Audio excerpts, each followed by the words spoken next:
na kung paano mag-tag ng game. Pa-type nyo muna Creator Studio Facebook page, search, lalabas to.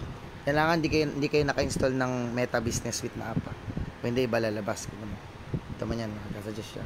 Punta kayo sa live dashboard, go to live producer,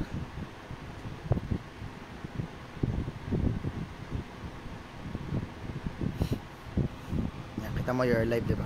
Kailangan naka-live ka bago gagawin mo to. Tayo natin mag-load.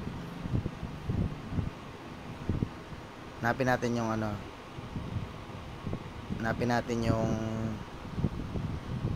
box na itatag yung email. Teka, naglalag eh. Ganito to, PLDC talaga oh.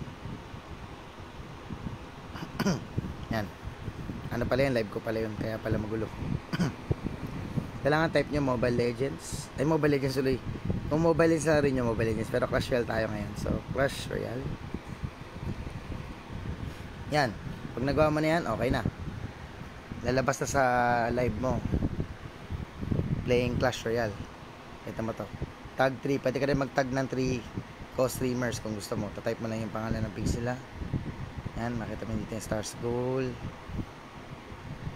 Yan. Mga iba-iba pang function. Pero yun ang importante.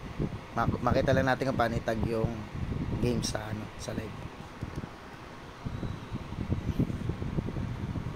Ano nyo? Check natin yung Arkniel Gaming.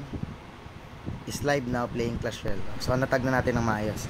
Yan. Marami kasi nagre-request sa akin ng video na yan eh. I-record ko na lang to, tapos gagawin ko siyang video para ma-post ko rin sa YouTube. Kasi malabo daw yung instant minsan tag. Lalaro tayo ng Clash Royale ngayon.